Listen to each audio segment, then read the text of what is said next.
Welcome, fellow confidence crusaders, neuro nerds, and success equalizers. This is your podcast, Real Confidence. I'm your host, Alyssa DeVere, and I'll be sharing a bit of basic brain science, some surprising social secrets, and a touch of tough love. Why? Because I believe confidence is everyone's fundamental right and choice. So let's get to it.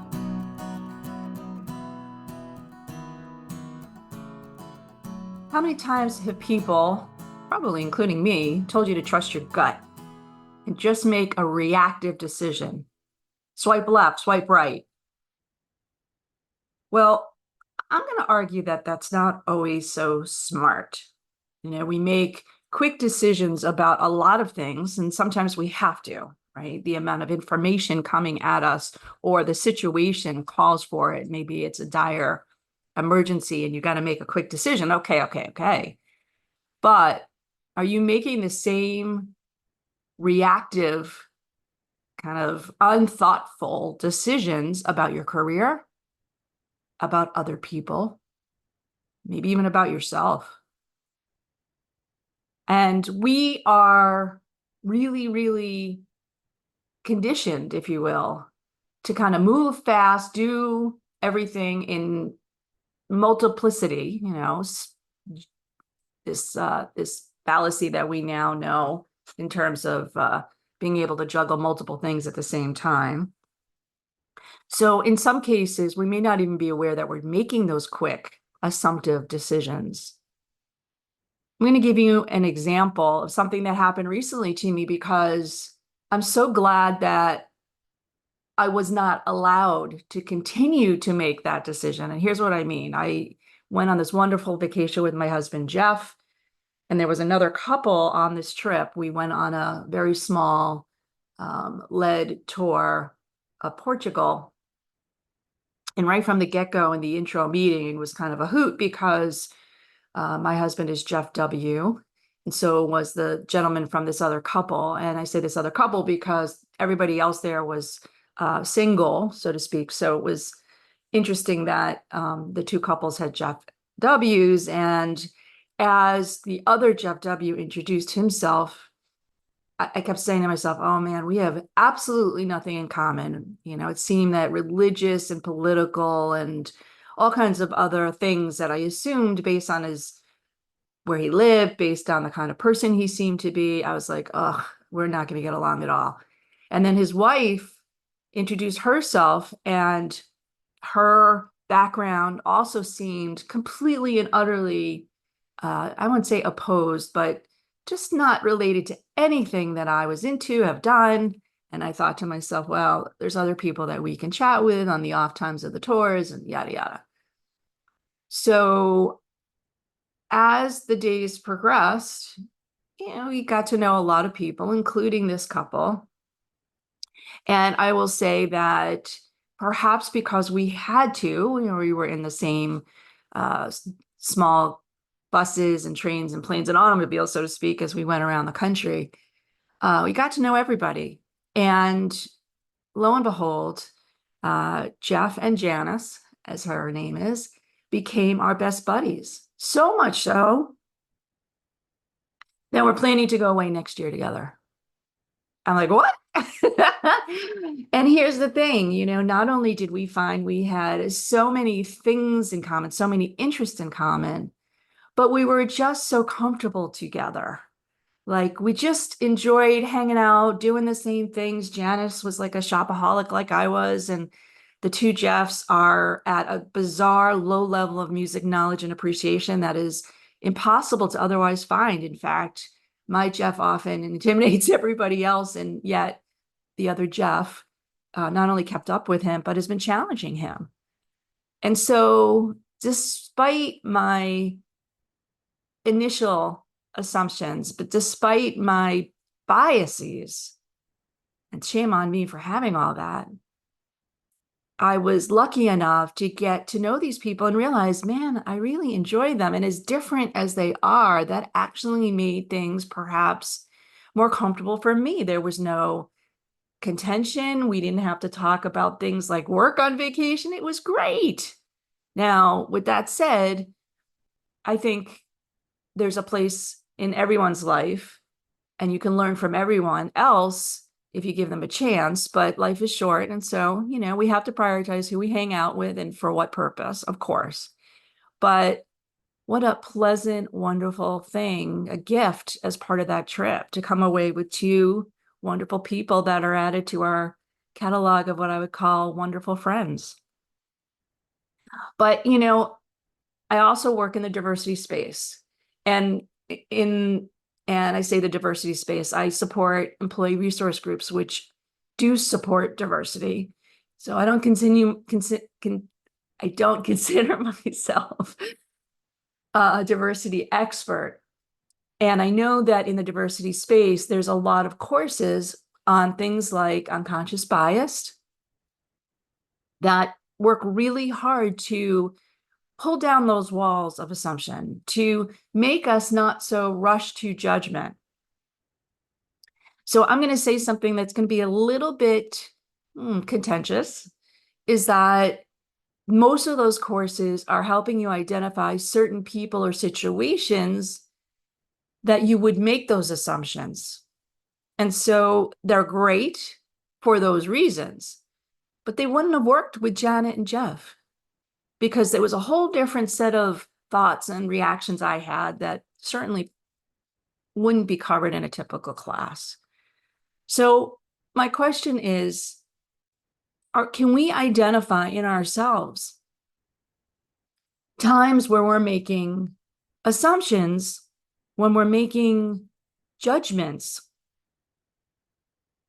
that are preventing us from missing phenomenal opportunities, from blocking relationships and things that are of high benefit and pleasure?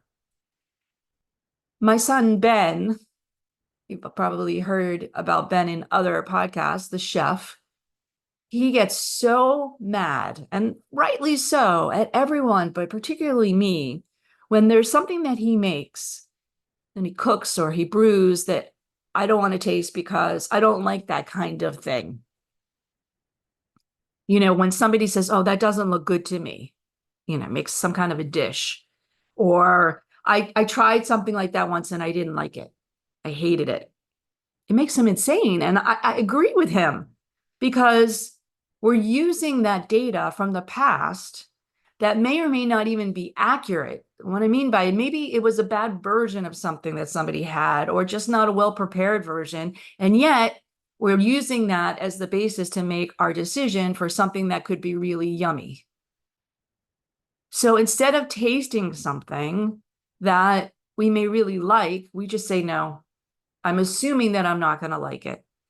It happened recently. I'm not a big fan of kombucha personally because I don't like tea, particularly teas like black tea and green tea, chamomile tea. Those I just don't enjoy. And so kombucha, the heart of it is black tea. And Ben is a big kombucha guy. And he made this batch of rhubarb kombucha. And he kept saying, Mom, taste it, taste it, taste it. And my reaction was, I don't like kombucha. I don't like tea. He said, Mom, it doesn't have a very strong tea taste. Taste it, taste it, taste it. And of course, eventually I did taste it. And guess what? Surprise, surprise, it was awesome.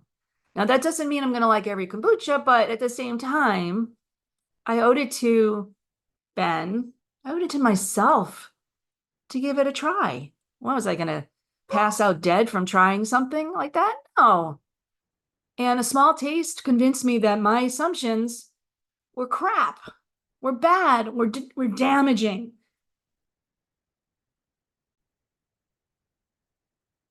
Damaging to my sense of things that could be great going forward, but also, my kid was asking me to try something that he was really proud he made. Shame on me. I'm glad I tried it. Ben, I know you're listening. Thank you for making me try it, but thank you for being patient with me too. So why do we do this? Why do we make those quick assumptions? Why do we put up those walls so like a default maneuver, right? When somebody wants us to do something that we're like, nope, been there, done that, don't want to do it again. Why do we do that? Well, of course, we're fearful, right? Fear behind everything that is not confident. We don't want to look bad. We don't want to feel bad. We don't want to appear, um, shall I say, weak. So when we are asked to do something new or something that we've done before, and we fear that we may look silly, fail, or otherwise just be really uncomfortable, we put up the fear wall, right? And that immediate reaction into our brainstem is the fight or flight. And so either we're going to get combative, I don't like that, Sam, I am, or we're going to get very like, I don't want to do that. I don't want to do that. Scared, maybe even go to another room or just totally retreat. And that fear of whatever it is, it may not even be real, as I said before, because we often contrive truth in our head. And so we may have had something like it, or somebody may have said something to us in the past, or we just have a fear of that particular thing. Maybe you don't eat escargot because as a kid you were terrified of slugs, right? It's a pretty extreme example, but a real one for many people. Or frog's legs for the same reason, right?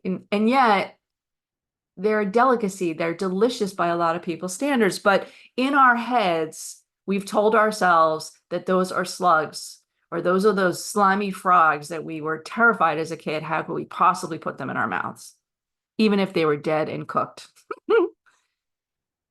Maybe it is something that we did in the past that we failed at, and we're like, I'm not doing that again. So instead of getting back on the horse, instead of trying again, instead of getting more prepared, more information, whatever that thing is, maybe it's something at work, or maybe it is a particular physical challenge, we retreat and say, no, I'm not going to do that again because it felt lousy when I failed last time.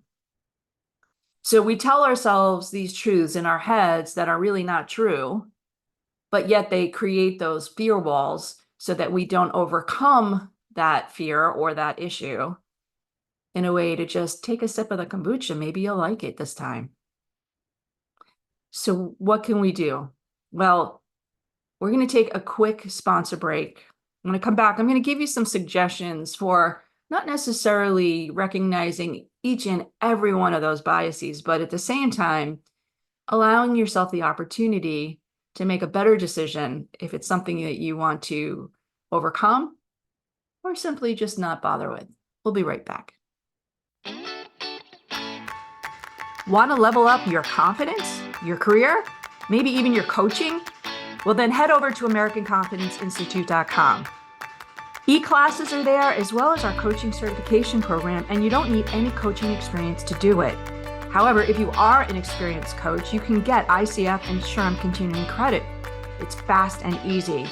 If you work in an organization, consider bringing in a kick-ass keynote or a uniquely engaging workshop. We also have team learning programs, and they all apply to both your personal and professional life, which makes them really special. They're great for ERGs, the leaders, the member programming, or really any type of professional learning and development in your organization. So give us a holler at www.AmericanConfidenceInstitute.com.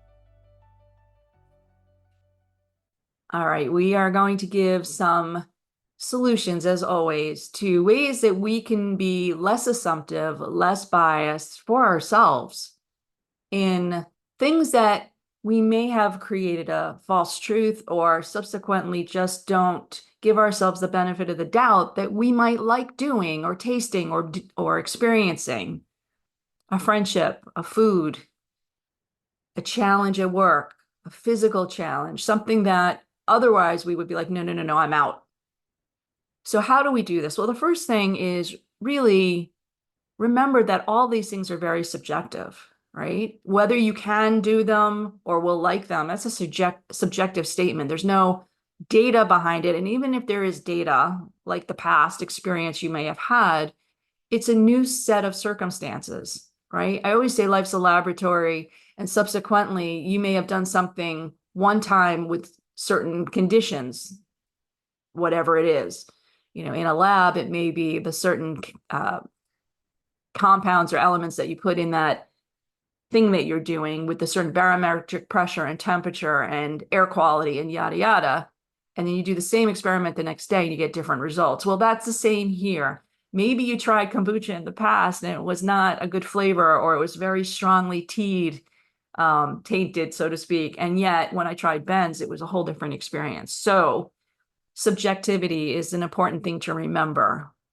Things change and you change. And so subsequently, if something new comes into your path or something that challenges you to say, do I want to do this or not? Remember that a lot of the data that you're basing your decision on, if not all the data, is subjective.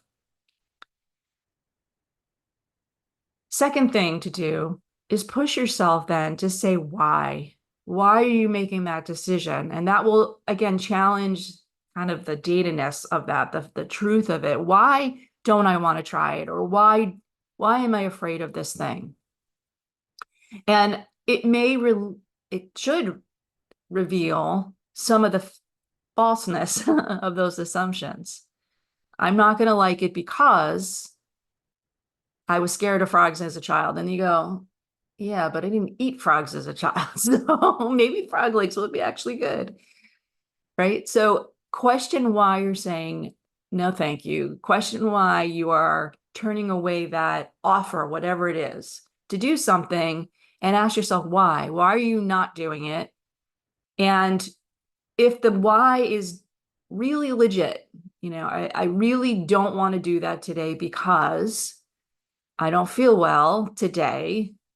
Okay, you can give yourself certainly the grace to bow out. But if you're giving yourself an out because of something that is seemingly preposterous, I don't want to meet these people because they seem to be from the South and therefore have different beliefs than I do from the North, that's just irresponsible. So ask yourself why. Number 3, you got to give yourself time. And what I mean by time is don't make that swipe right, swipe left decision so quickly, but also give yourself time that there's things in life that may not be great the first time or even the second time. By the third time, maybe you can see it's getting better and easier. Maybe by the third time, you realize you have more in common with those people than you assumed originally. Maybe by the third time, you like wine or beer, which I'm pretty sure most of us on the first or even second taste of either one of those didn't love them when we were excited teenagers to give it a try. And yet today, some of our favorite things to drink. So we've got to give things time. I joke because how many TV series have you watched? And you kind of plow through the first, second, maybe even the third season, not just episodes, because somebody told you it was really great. And by the time you get to the fourth, it's good. But if nobody told you to stick with it, you probably would have given it up. And I will confess to you, my late night activities when I'm in bed at like 11 o'clock and I'm just watching kind of silly TV, I will tell you, sometimes those are my favorite shows, but the first season or two, ridiculous. They had to warm up and I had to warm up to them. So give it some time. So 1, remember it's subjective. 2, ask yourself why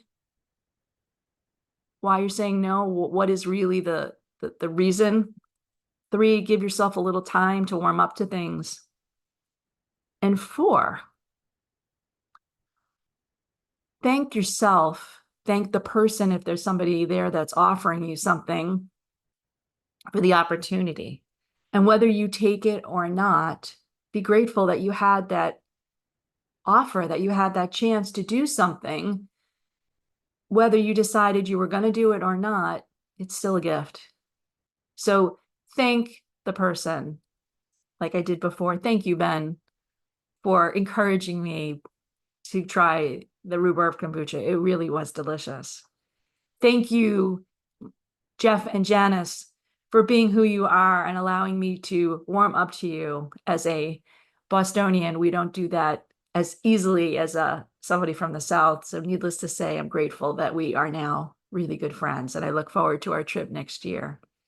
And thank you all listeners. I'm hoping that this is not your first Real Confidence podcast. And maybe there was one or two that you didn't love, but you're here now, and I'm grateful for that.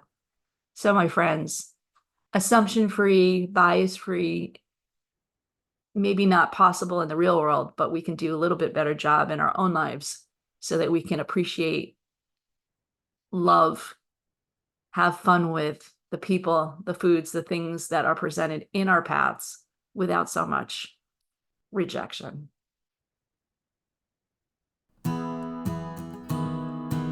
Before we totally wrap up, I want to let you know that full transcripts and show notes for this and other Real Confidence episodes can be found on www.americanconfidenceinstitute.com/podcast. I also want to remind you once again that the best way to get confidence is to give it to others, and you can do it just by liking and sharing this episode on your preferred podcast and social media channels. You can even give me some confidence by noting topics you'd like me to consider for the future. So for now, this is Alyssa DeVere.